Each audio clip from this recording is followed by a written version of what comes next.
আসসালামু আলাইকুম এভরিওয়ান, কি অবস্থা সবার, কেমন আছেন? আজকে আমি আপনাদের সাথে খুবই মজার আর খুবই লোভনীয় একটি গরু মাংসের রেসিপি শেয়ার করব। আর এভাবে যদি হাতের কাছে কিছু মশলা দিয়ে এত মজার গরু মাংস রান্না করা যায়, সেটা কিন্তু আপনাদের ফ্যামিলি বা যে কেউ কিন্তু একদম আপনার রান্নার ফ্রেন্ড হয়ে যাবে। আশা করছি আমার আজকের রেসিপিটি ভালো লাগবে। আজকে এই গরু মাংসটা রান্না করার জন্য প্রথমে একটি হাঁড়ির মধ্যে 3.5 কেজি গোস্ত ভালোভাবে পরিষ্কার করে ধুয়ে নিয়েছি, হাড় চর্বি সহ। এর মধ্যে আমি কিউব করে কাটা 1.5 কাপ দিয়ে দিচ্ছি পেঁয়াজ কুচি। এর মধ্যে দিয়ে দিচ্ছি 3 টেবিল চামচ রসুন পেস্ট, 4 টেবিল চামচ দিয়ে দিচ্ছি আদা পেস্ট।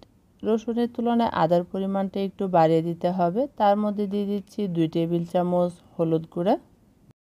এর মধ্যে দিয়ে দিচ্ছি 5 টেবিল চামচ লাল মরিচ গুঁড়া। জালটা আপনাদের পছন্দ মতো অ্যাড করবেন। আজকের এই মাংসটা আমি একটু জাল জাল করে রান্না করব, তাই এখানে মরিচের পরিমাণটাই আমার পছন্দ মতো নিয়েছি। 2 টেবিল চামচ দিয়ে দিচ্ছি ধনিয়ার গুঁড়া, 3 টেবিল চামচ দিয়ে দিচ্ছি ভাজা জিরার গুঁড়া। এই জিরার গুঁড়াটা কিন্তু একটু পরিমাণে বাড়িয়ে দিতে হবে।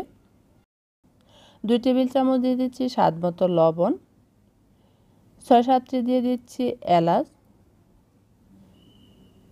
1 চা চামচ দিয়ে দিচ্ছি লবঙ্গ, 3টি দিয়ে দিচ্ছি তেজপাতা। তেজপাতাটা একটু ভালোভাবে পরিষ্কার করে ধুয়ে নিয়ে ছোট ছোট টুকরা করে দিয়ে দিচ্ছি। 1 ইঞ্চি পরিমাণ লম্বা করে দারচিনি দিয়ে দিচ্ছি 4-5টি। আর দারচিনিটাও কিন্তু ভালোভাবে ধুয়ে নিতে হবে। এর মধ্যে দিয়ে দিচ্ছি 1 কাপ দিয়ে আর 1/4 কাপ রান্নার তেল দিয়েছি। আর তেলটা কিন্তু আমি বেশি ব্যবহার করিনি, যেহেতু এখানে চর্বি সহ মাংস আছে। এখন সবগুলো মশলার সাথে মাংসটা ভালোভাবে মাখিয়ে আধা ঘন্টার জন্য রেস্টে রেখে দিব। আর যারা আমার ভিডিওটি প্রথম দেখছেন তারা ভিডিওতে একটি লাইক দিয়ে পুরো ভিডিওটি শেয়ার করে দিবেন। এখন এই আধা ঘন্টা পর আমি চুলাটা অন করে দিয়েছি। চুলাটা অন করে দেওয়ার পর প্রায় আধা ঘন্টা পর আমি আপনাদেরকে ঢাকনাটা খুলে দেখিয়ে দিচ্ছি। এখন আমি মাংসটা প্রথম নেড়ে নিচ্ছি। আর এ পর্যায়ে চুলার আঁচটা কিন্তু মিডিয়াম আঁচে রেখেছি। আর চুলার আঁচটা কোনো রকম বাড়িয়ে আজকের এই মাংসটা রান্না করব না, একদম মিডিয়াম আঁচে রেখে চুলাটা তারপরে মাংসটা রান্না করতে হবে। এভাবে কিন্তু আমি প্রথমে আধা ঘন্টা এভাবে নেড়ে নিয়ে তারপরে আমি আবারও ডেকে রাখবো। ডেকে আবারও আধা ঘন্টা পর আপনাদেরকে দেখিয়ে দিচ্ছি। এভাবে টোটাল 1 ঘন্টা পর হয়েছে মাংসের এরকম অবস্থা। এখন কিন্তু মাংসটা অনেকটা জুল উঠেছে, এই জুলটা দিয়ে পুরোপুরি সিদ্ধ হয়ে যাবে।